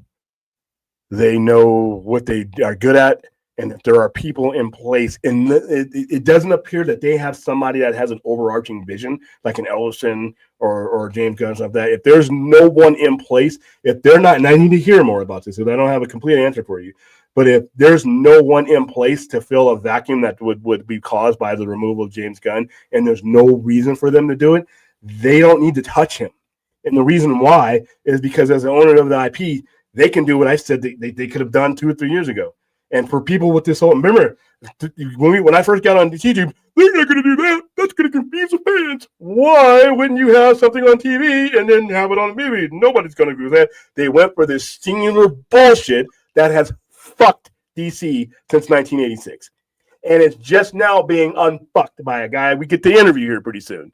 All right, and James Gunn. You have 2 people now that look at that what I just told you as pure bullshit and have demonstrated such. So there's no, under Netflix, if they wanted to use an IP, they can do whatever they want to. But I don't think they're going to jump in and there's no reason to stop James Gunn stuff. There's no reason to stop James Gunn. They have a different audience and they can do whatever they want to. So I think we would be fine. And on that note, from Hal Jordan, Man Tomorrow's Still a Go. I mean, nothing I've seen says otherwise. I mean, they're doing casting. They're doing. There's no reason. There's no reason to stop it. I feel better under Netflix that it gets done, and fucking sign them to contract, man. Sign them to a contract. Let's get this. And actually, because of course, I mean, just because the phase they're in right now, I mean, of course, this still has more steps to go before it's fully a done deal. But like at what, like Netflix, like tonight, even with having exclusivity on their negotiation, they could not re-up Gunn right now. That would have to be. I'm just saying, correct me if I'm wrong on this. Like they would be. Once the merger's finalized, then they could do that. Yeah, but they could do everything but sign on the dotted line. They could make their intentions known. And as part of the deal, we keep these people like Abney and Luca part of that. That's why they were signed, to make the company attractive because of what they've been able to do. As part of the deal, they could say, you know what, for stability purposes, we need him here. We don't have a transition plan. Now, if they have a transition plan with their own people, I haven't heard of it, and it could be you could happen. But if there's no transition plan and they don't have someone in there that's going to come in and say, this is what I want to do with DC, then there's no, and even if they have somebody that wants to do something, it might just be with Netflix DC. They may stick to just doing what they do and having an integration person where it benefits both companies, then they do it. They don't need to merge everything and make everything one size fits all because their audiences don't all fit. So, yeah. Let's see. Well, we're Netflix back, but I do not believe so. But I can't give you that guarantee. Yeah, I don't know. Yeah, they were.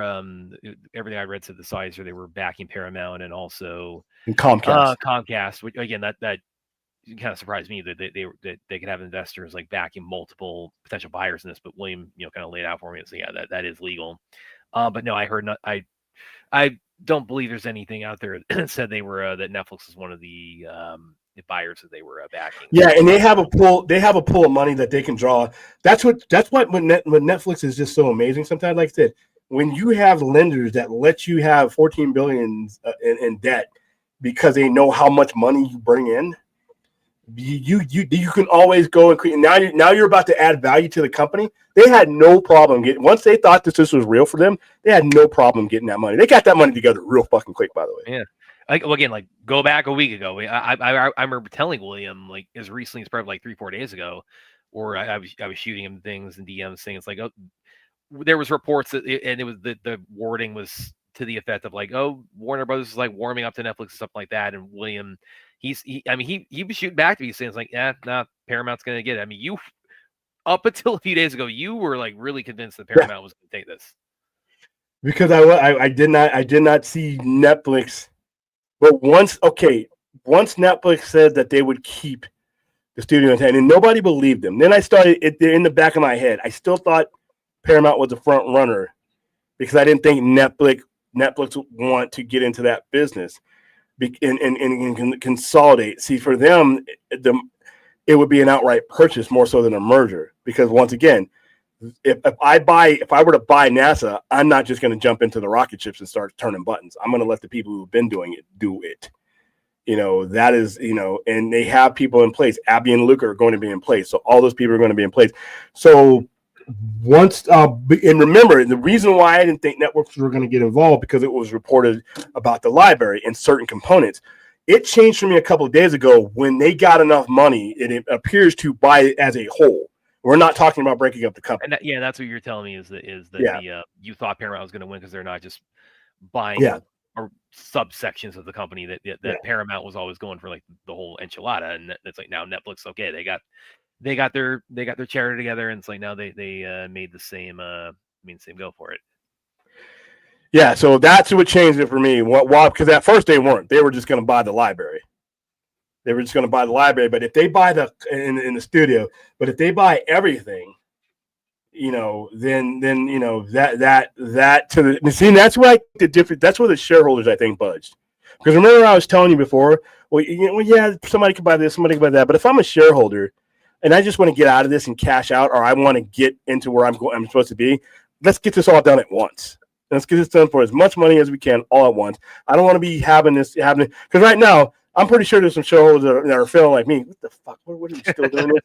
All right. So if they have the opportunity to get it all done at once, I'm pretty sure that was more attractive to them, and that's what would say to me. What do I think about the rumored new Avengers team? Captain Sam, Thor. Captain Sam, Thor, New Falcon. This is going to be in Doomsday. Sounds good to me. I think you're going to see several different mock-ups. Oh yeah, well, I think that might be the team that starts out. I'm okay with it. Yeah, you're going to see way more characters than that, obviously. Aaron. Hold on, let me get down here. I don't see. Stop talking to these guys. I mean, you know, your pool is going to be as clean as the people you allow into it. I don't know if I don't know where I am, but I'm telling you, there would just because Netflix were to get involved here. There's no reason for them to. There's no reason for them. It doesn't interfere in what they're doing. They can take whatever James Gunn's doing, farm it around with all the distribution rights and deal, and then funnel that right into theirs when it's time. And if they wanted to do their own thing, guess what? They own the IP. They can. There's no reason to end the DCU. Other than that, unless like I said, unless there's a transition plan. But even then, depends on how it's handled. But don't think just because Netflix gains control of the company that James Gunn is going to go away. There's no need for him to go away, to be honest with you. So yeah. But yeah, Aaron pulled up. Yeah, that's right, Denny O'Neil. Yeah, Aaron's like not a fan of Denny O'Neil's Wonder Woman run. Yeah, it looks like Jared and. Oh no, she's like nice. She's the good cop on that, but he's the bad cop on. Yeah, I told him I want to get Tom King on the air and him on the screen at the same time. Well, and what are the chances for a possible restoring of the Snyderverse? Right now, I say none. Well, right, but there's a difference between none and never. What's up? I'm just telling Chappie. I mean, we were just talking about this 10 minutes ago. So yeah, but I'm behind in the chat probably. Right now, as we sit here with everything we have in front of us, I'd say 0 right now. It's like the weather, though. Shit can change. And all I do is I caution people is you don't try to force something that's not there. Wait for it. Wait for the opportunity. If you see an opportunity to make something happen, I'm pretty sure people with money will. But right now, forcing the issue, hashtags and all this stuff, it doesn't do anything but exasperates things. You know, let the situation. There will be an opportunity. I don't know when, where, and how, but you'll know it. But you don't. Forcing it has got us nowhere since 2021. Nowhere. And the conversations that we're having to try to get it done, I want to plug my ears. And I'm with you guys on most of this, but the conduct and the strategy is the same thing off of a Warner Brothers Bugs Bunny cartoon. So we need to rethink things. But right now, I'm going to be consistent. I think 0. If I hear something that changes that percentage, we'll talk about it.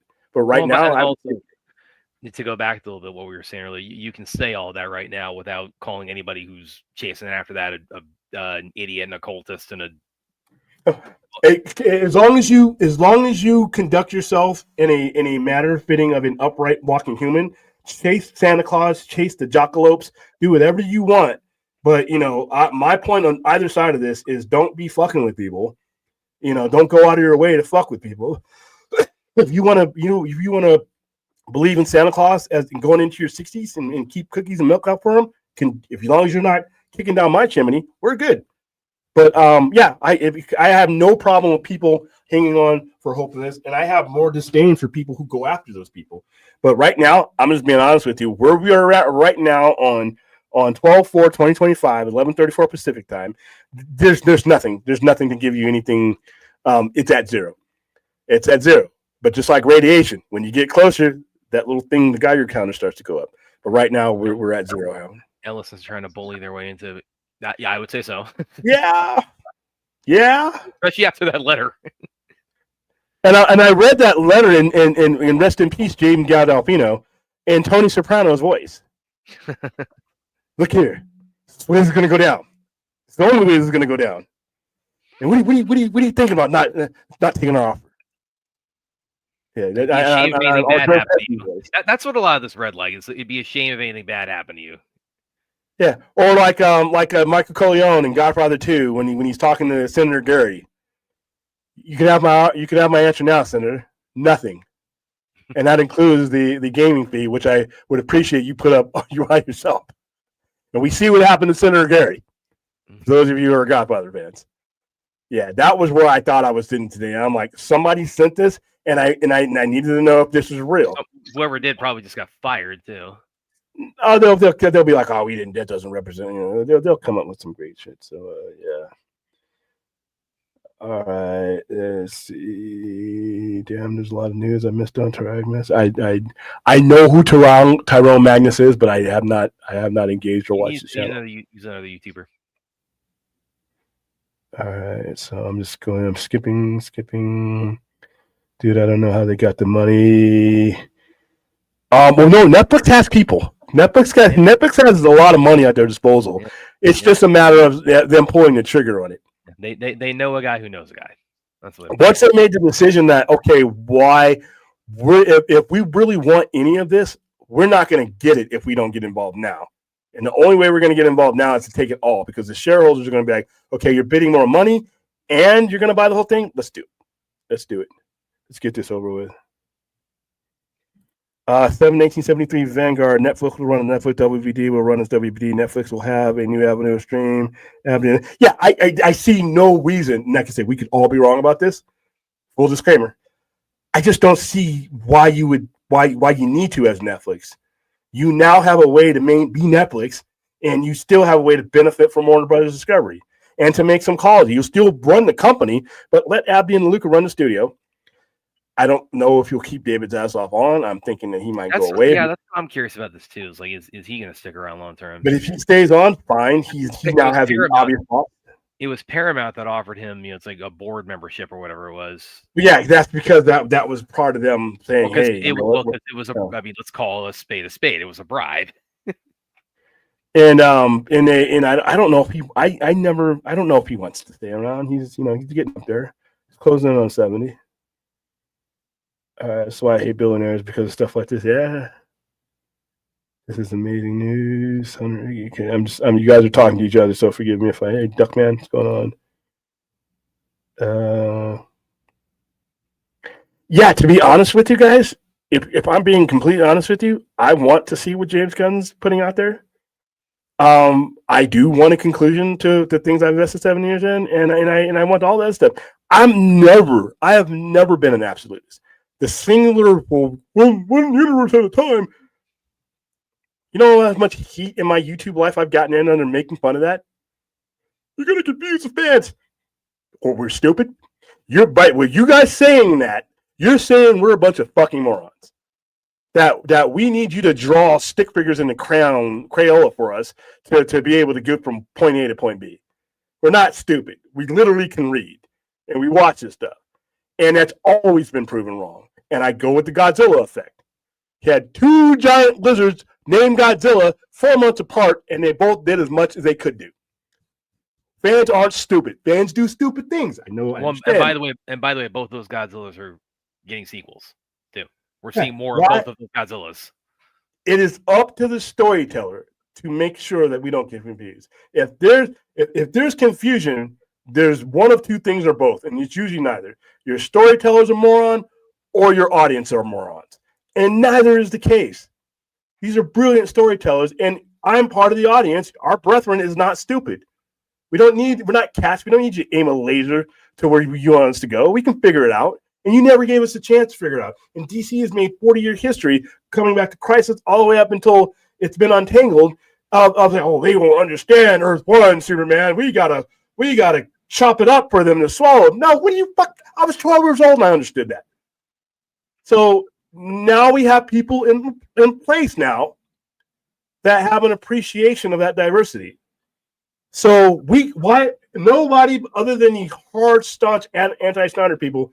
By the way, why do you exist in that form? I mean, not on this earth, but why is that your cause? But anyway, but it has told me why you couldn't do multiple things at the same time. That's literally been DC Comics. So yeah, I want Clayface. I want Supergirl. I'm down for Man of Tomorrow. I'm down for all the stuff he's getting in. But that doesn't need to be done at the exclusion of something else, and vice versa. So yeah. We get another super chat from Rational. This is the interesting question. Will Netflix do the binge model for No. HBO Max? No. See, the thing about it is once again, and I hate to repeat myself over and over again, but I don't know at what point you guys are coming onto the show. Netflix knows what they know. They know what they're good at. HBO, the last guy to fuck up HBO is David Zaslav. And even he was smart enough to say, we got to go back. As embarrassing as that was, and as many jokes as that was, he knew what he had fucked up, and he did it. So they aren't going to come in. I don't think you're going to see very much. You're going to see some consolidation. Don't get me wrong, but that's going to happen. But I don't think you're going to see wholesale changes on that regard. So I think you're good there. Thank you for the $2 cheaper debt, Rational.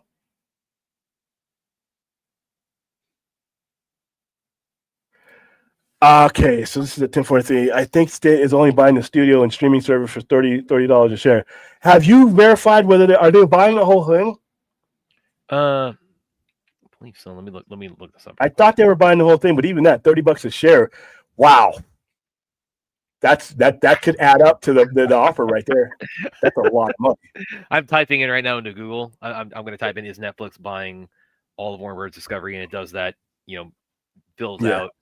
And the first thing that comes up is Netflix buying the Snyderverse. Yeah, because jeez.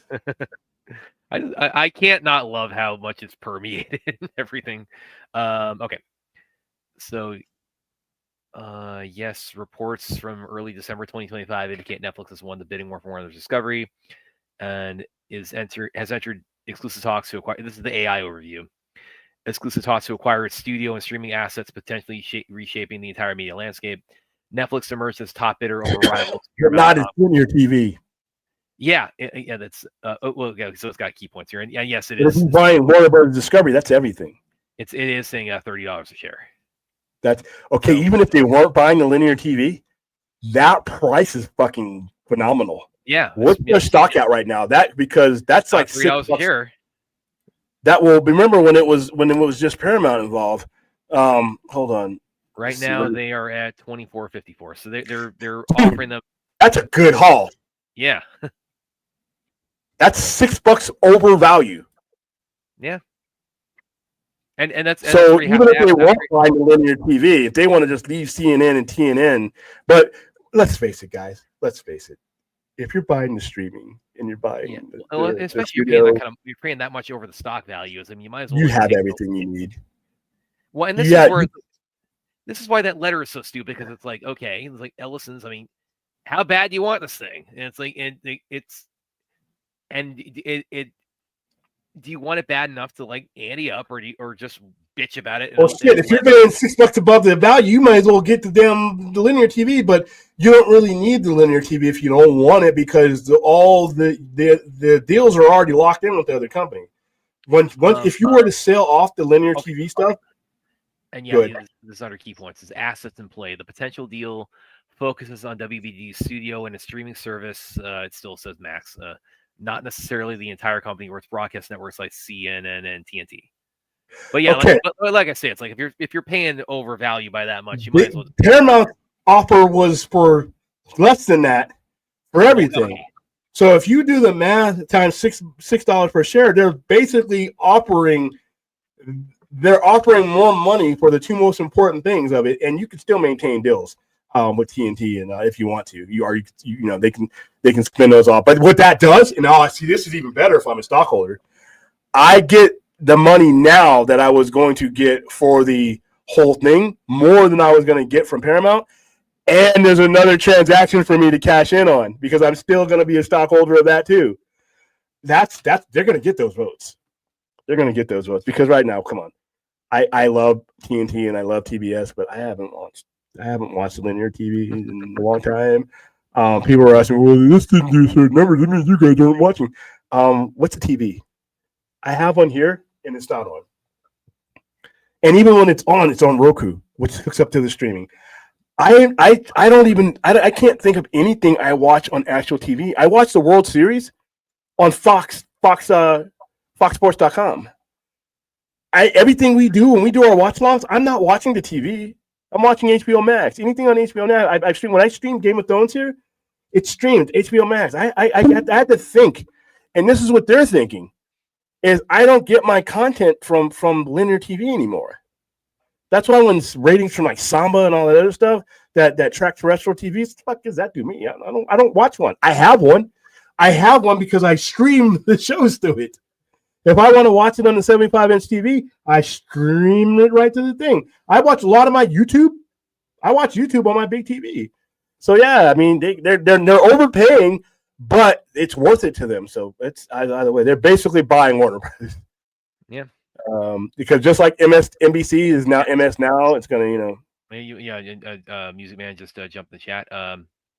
Right now they have emerged as the more or less the victor of the bidding war at this point. So right now it's not, it's not that it's not set in stone. Obviously, they are entered into negotiation period. There was no one else now bidding now. So it's like the only bids now are coming from Netflix. They're negotiating now. They've settled on whatever number, and Paramount is taking it. This tells me that number that they've settled on is far away from the number that Paramount wanted to ante up. Otherwise, we would still be in negotiations. Yeah. We've moved to a spot now where they're no longer taking bids. From my understanding, and like I said, once again, disclaimer, I'm a fucking dummy. From my understanding, from the terminology I'm reading, is they're done taking bids. And everybody has reached the max of resources that they were going to. You think Comcast is just bullshitting them on their bids? I think Comcast is full of shit, dude. I think Comcast is sitting back like, you fucking idiots. Woo! 20, you're going to give me $30 a share for a $22 company? Wonder if you'd be doing that if we got involved. It's Disney's still looking at that Comcast like, you motherfuckers. Also, so DC won't have to. Well, no. Well, Williams of the opinion that they're again. It's like we can only get our educated guess on this. Yeah, or in my case, uneducated dummy. Yeah. I'm speculating that I'm looking for the reasons why they would do any type of consolidation of Warner Brothers. Warner Brothers is an established distributor with an established name, with established contracts already in there. Everything you do nothing but gain as Netflix. You gain the IPs that you can farm out through both your Netflix streaming service and your thing. And once again, it raises us for people who are always saying, trying to prevent the death of theaters, say when you put something in the theaters first, it has higher value on your streaming network, which is okay, fine. If we go with that, then why not? You would keep Warner Brothers as a film direct to theater distribution, and you take that prestige and cycle it through all of your assets. So I don't see, and there's a lot of money to be made, and they could sell off assets, or they could lease out assets, or they could partner up as a distributor with other film companies and make the money off the top as a distributor, even if another production company sets them up. I just think there's too many revenue streams for them to consider in order for them not to do this.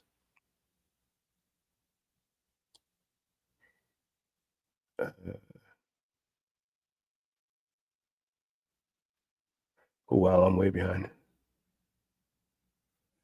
All right, guys, when I get you, we're going to wrap this up because I went way over what I wanted to go here. Yep. We talked about him at the beginning of the show. 75 years old. I do not know the cause of death, but like I said, his favorite performance for me is Tagami, Trade Minister Tagami. 75 years old, too.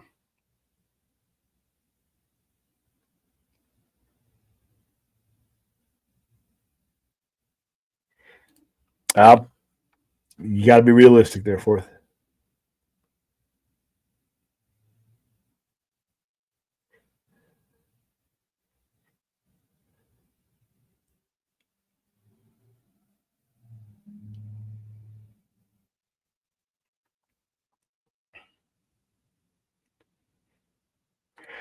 Linda, well, I would agree 100%. If comics were a worldwide channel, comics do well, mostly U.S. unlike movies. All right, there's people all over the world that buy comics. Comics are global. Yes, their biggest draw is going to be in America, just like any American movie goes. But you have to get to the point where you want to be. You have to start somewhere again, because you're talking about numbers. The only advantageous numbers we would have or 14-year-old or 10-year-old numbers that don't do us any good today. One of the comics on my channel, comics do mostly in the U.S. And once again, when we're talking, when you say something makes money mostly in the U.S., we are the largest market in the world. We are even when it comes to China, we are the largest consumers in the world. Our consumption of goods is why we will never go to war with China. Why China just keeps flirting with Taiwan, but they won't do it because a big portion, even though they have more people, with our capitalistic system, we are the largest. So if you make it in Uncle Sam's backyard, then you've made it. Your main priority should always be, when it comes to where you're going to make money, is going to be in an open economy like ours. So the fact that comics are being that's fine. And even still, there's still a lot of comics that are sold globally, and you also have a lot of digital comics that are sold globally too. It's easy to you talk about word balloons it's very easy to like translate from one language to another. You're not even talking about dubbing there. You're just talking about like just writing. Yeah, we just put in you can change anything. I don't see any reason for a gun to be done under Paramount. Who knows? But if it's Netflix, I see no reason. And once again, I could wake up tomorrow and there'll be a reason. There you go. It's that easy. All right, so I am not going to get to once again, I don't think I gave the answer I want to. No, I do not think the binge model will translate over to. I don't even think the binge model is long for Netflix, to be honest with you, because it's no longer effective. Yeah, I've never done it. AEW will still be on whatever TV channel they're on, and they'll also be contracted to Max. Once again, that's something that would benefit Netflix because it gives them a demographic. They could mirror that library. They could take that AEW library, or now if they wanted to, this would be hugely smart. Oh wow, I just thought about that. That just hit me right in the balls. Okay, so the deal, they would not probably put AEW on Netflix, even though I think they should, because Netflix has Raw. That's why you would keep. That's one of the reasons you would keep, even though they have contracts, they would, as long as they don't violate each other's space, I think you would be fine there. So I think AEW will stay right where AEW is.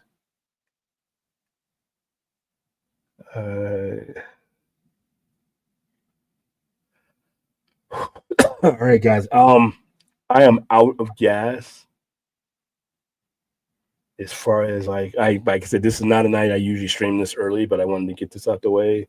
Yeah, I when you when I shared this news and you like 10 minutes later like set these streaming times, like yeah. Well, because I didn't want to talk about it unless there was something to talk about. And definitely something to talk about today, and more than just Netflix coming out and currently being ahead. That letter is lawsuit food. I mean, I don't even know why. Before we sign off, the one thing that Aaron mentioned in the chat, we do want to bring up. Of course, we got the news of the unfortunate passing today of Kerry Haruyuki Tagawa. I covered that by somebody who was still making their way up to the stream. But I told the audience that we would go back into it once you got here because he's in more shit that you like than I like. I know who he is, and he's been in a lot of stuff. And yeah, he was in Mortal Kombat. The only good thing about that movie. Go back and watch MK95. Every single line of Shang Tsung is quotable because of him. Yeah, and wrapped in a burrito of an awful movie. Yeah. Oh, you are so wrong. MK is. But like I said, Man in the High Castle was out of all this performance I saw him in, and I saw him in a lot of stuff. When you look at his resume, him playing to trade measure was my favorite character. You guys should watch that. Yeah, so he's I mean he's when it comes to like dudes who could like just embody just like the perfect just Asian villain. I mean he was just. Yeah, he was the guy. Yeah, when he wanted to look like an asshole, he could look like an asshole. Oh yeah. He didn't play too many good guys, did he? Nah. And even like I said, as he got older, he did, but in his prime, no, he did not. Yeah, I like one, and actually, not really related to the Crow, but kind of is he was the he got to work opposite Brandon Lee in Showdown in Little Tokyo in '91, which that's always been really near and dear to my heart. Brandon was on the come up and got to go play opposite Kerry Tagawa, but yeah, he was he had a lot of iconic villain roles and just of course, obviously, if you were a big martial arts movie nerd like Aaron and I, he was definitely a face and a name that you just had the utmost regard for. So yes, he will be missed. Yeah, let's see. What day was he? Was he born on my birthday? I think he was born on. No, he's born on September 27th. He just turned 75. So what was he? What did personal life and death? Let's see. He acquired Russian citizenship. That's interesting. Yeah. He's in there with Steven Seagal. In the early morning, complications of a stroke. So it sounds like he had the stroke, and then he just never really recovered because he was surrounded by his family.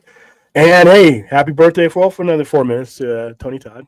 There's been just a lot of stuff. We don't even need. We've gone up and down, but you know what he means to horror. You know what he means is just a decent person altogether. Worked up to his last breath.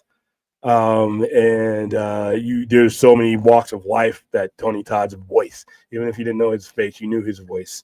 Happy birthday, Tony Todd. Wish you were still here. Happy heavenly birthday. And for those of you, because I'm echoing through bad because he's using 8-track or something.